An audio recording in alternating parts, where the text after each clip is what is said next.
So thank you for taking the time. So many things that I'd love to ask you about, but getting the housekeeping out of the way, two-parter.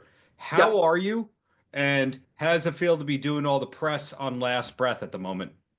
I am fine. Thank you for asking. I'm a little tired. But actually, do you know what? It's more to do with a family. So New York last week for the Last Breath premiere. Back because I'm working on three films and a game at the moment. Yes. And then family at the weekend. Well, I mean, always family, but specifically playing catch up. And then I'm back to New York overnight on Wednesday for this premiere of Chaos, this new film. So it's all just feels like a little bit of a whirlwind at the moment.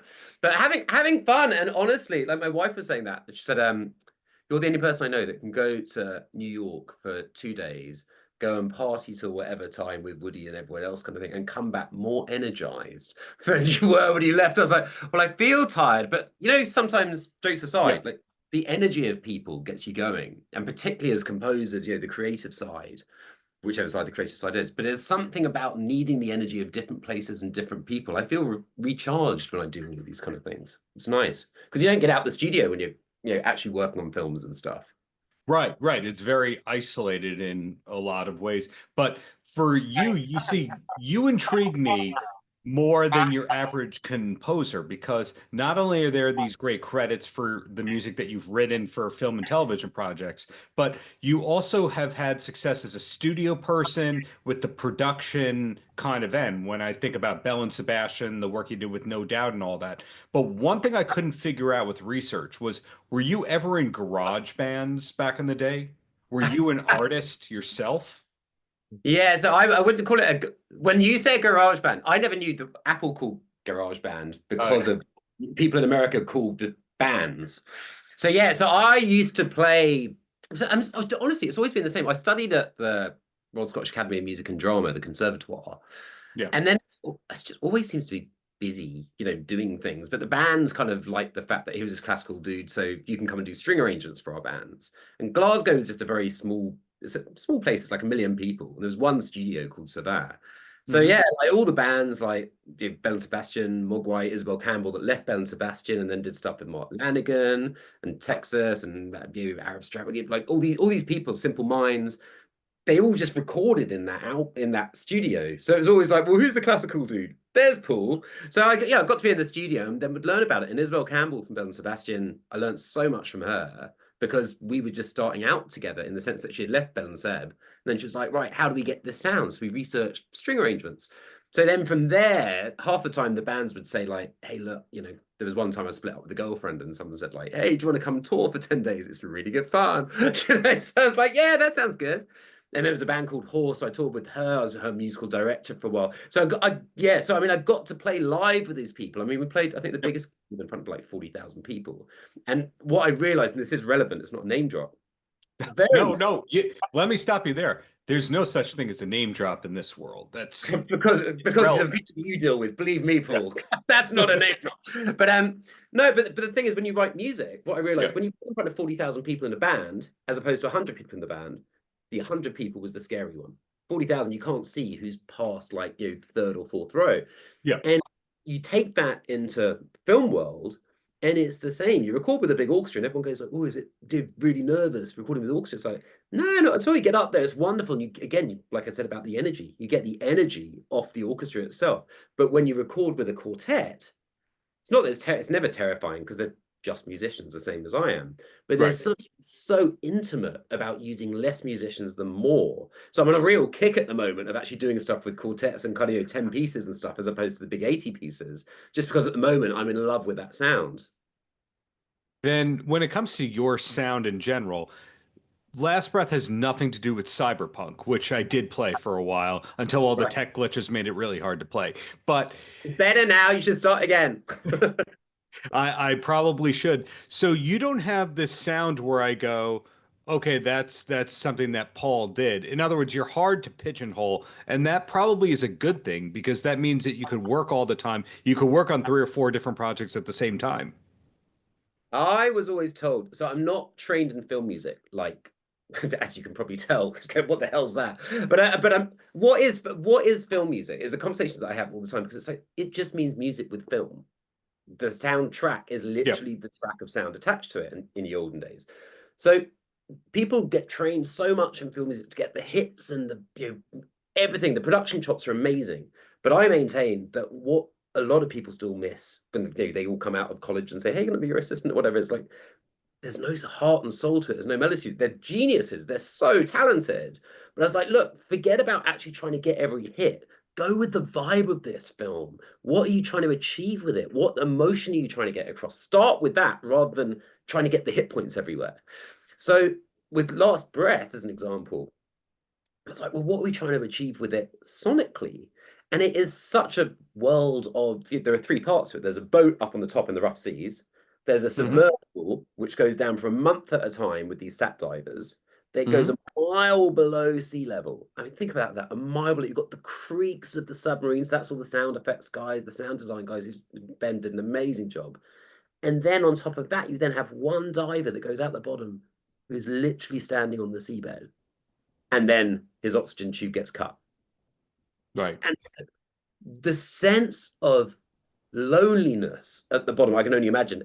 But more than that, it's pitch black. Imagine all your senses just completely screwed. So the use of sounds, when I saw it in that theatre last week at the Lincoln Centre, was just 1,500 people, massive sound system, massive screen.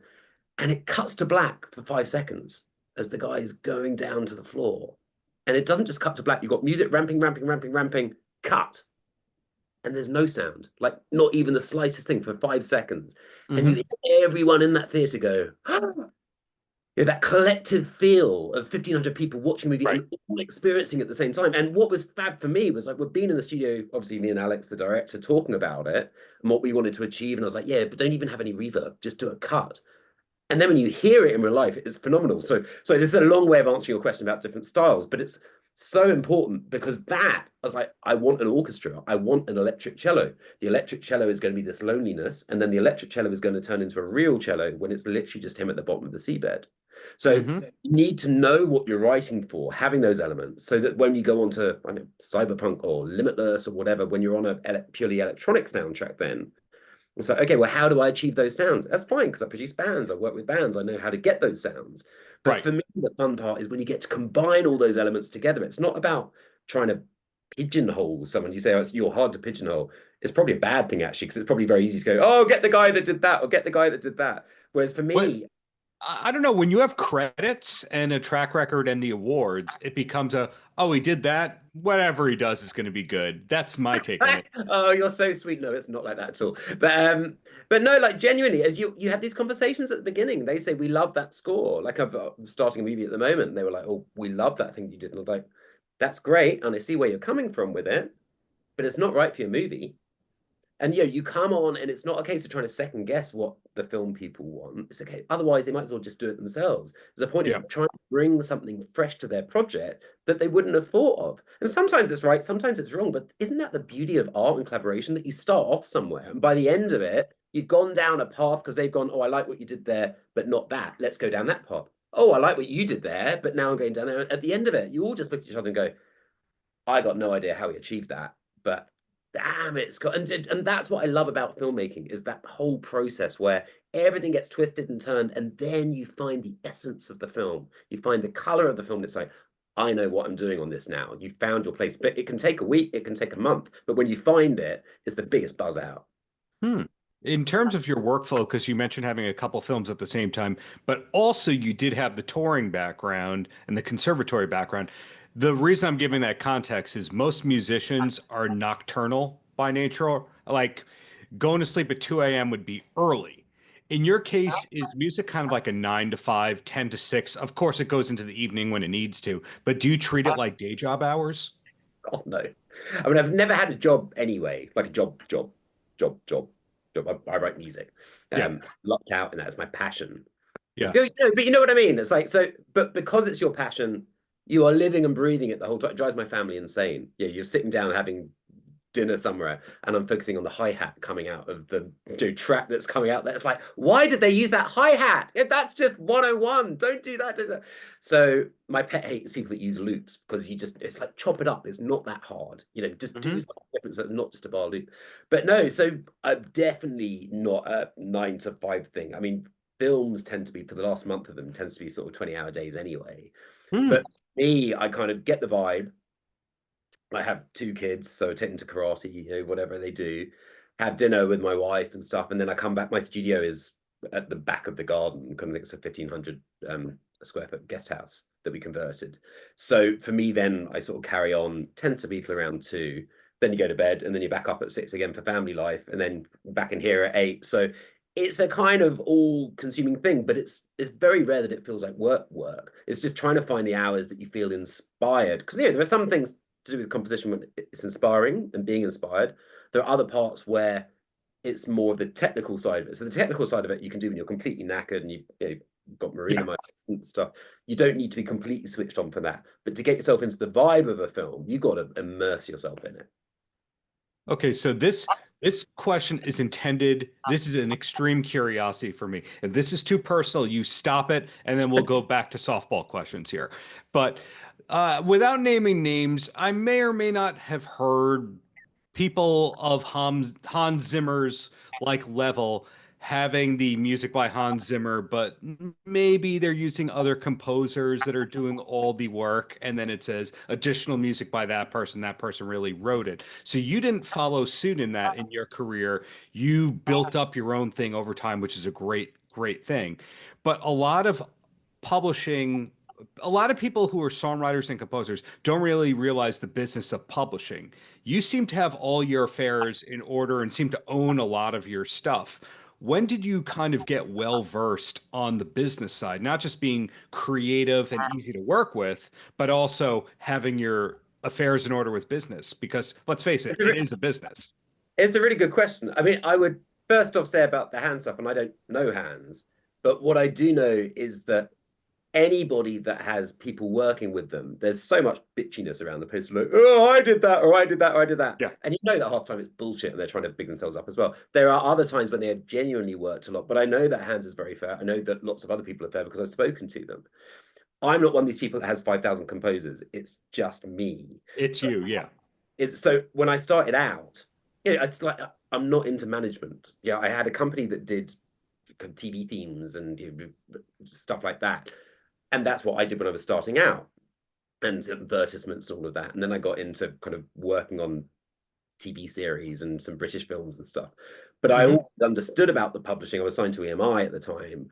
So I always understood about publishing, going like, there's a check for 50 quid. I could eat this week. This is amazing. So that's $60. And so, and then gradually I got a big check for something. I can't remember what it was, but I was like, wow, I understood. It wasn't, I always used to treat royalty checks as a bonus rather than as part of it. And now you realize just everything is an integral part of your income. The point is, so I've always been clued up on it. But what I then also realized is that I have someone called Mike in London, who is a phenomenal programmer, but he's also a really good composer. And there's been a couple of things I've done recently where I've said to him, look, I'm kind of really busy and I could really do some help on this. And he's come up with some great ideas. So I've just split everything on those ones with him 50-50 because it seems the fair thing to do. It's like, well, if he's worked and I've worked, sometimes he'll get an additional credit because contractually you can't give someone a credit. And then there'll be times where it's like music by Paul and Mike. But you always, I think it's only fair that you split the publishing with them and you also sort of help them as much as possible. You name drop them, such and such did a fantastic job, and you recommend them to other people because these are people trying to get up.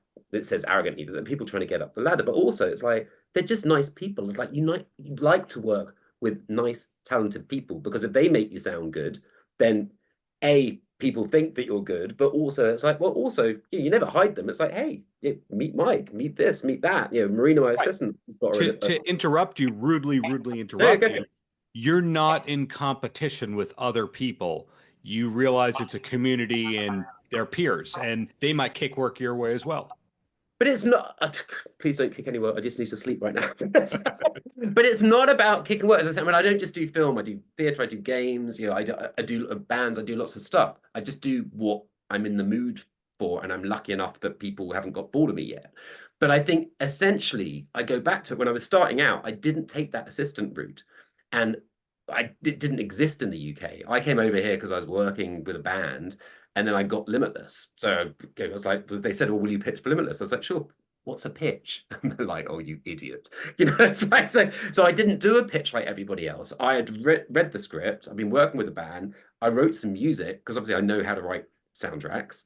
So I wrote some Mhm. music, which I thought I was inspired by the script. And apparently the other 5, 6 people had done stuff specifically to these 2 scenes. And they're like, well, where's Paul's stuff to the scenes? It's like, doesn't seem to have done it. He's just sent us some tracks and a long kind of what I call a brain dump of where I was going with it. And I do that the whole time. It's just like, look, here's the demo, but also how I see this going is da da da da da da da da. Da. Yeah. Got the gig. So yeah, so the point of all this is you're never in competition with other people. You should always support other people and always actually celebrate other people. When someone gets a job, it's like, hey, it shows that there is a life to be made in this wonderful career that we call music. And Wow. also, just because they got the job doesn't mean that they're better than you or you or you or you or you. It means that the director's vision is aligned with what that person is. There's no score is ever going to sound the same. You come to me, it's going to be completely different to that person, which is completely different to that person, to that person. There are so many factors involved in it that I just genuinely think you should celebrate people. Wow. Well, I have one more career question and then one hobby question for you, if that's fine before I let you You think go. I've got time for hobbies? What? Well, relatively speaking, there are a few minutes here and there. But in terms of the career question, I noticed that there's a lot of unorthodox ways that people transition into being film composers at a higher level. And sometimes those film composers, even when they're at the higher level, they go, yeah, but I've never co-written a top 10 single, and I want to get into more song things. And some of the composers I've interviewed, that's been the career path where they have that side hustle. For you, are you ever looking towards the co-writer end? For songs, Yeah. I think I wrote a song at the end of a film called Gigi and Nate with a wonderful artist called JP Cooper.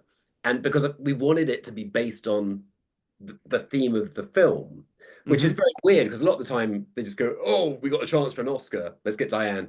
We got a chance for an Oscar. Let's get a Diane songwriter. Warren, I believe you're talking about.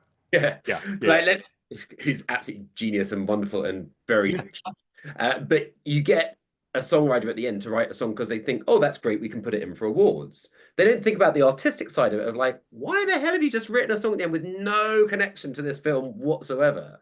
So we try to do this thing with theme. But again, it's not, I think if you start writing stuff trying to get a #1 or trying to get an award or trying to get that, you're starting it off in the wrong place. Like, you know, I did a soundtrack called Dredd 10 years ago, Hmm. and it was very weird and wacky soundtrack. But we did a 10-year anniversary remix. I think it was last year. And I Yeah. just called up Mondo and said, are you cool if would you be up for kind of putting this out? I don't own the rights to it, so I'm not going to make any money from it. But I really want it. It was such an important soundtrack to me.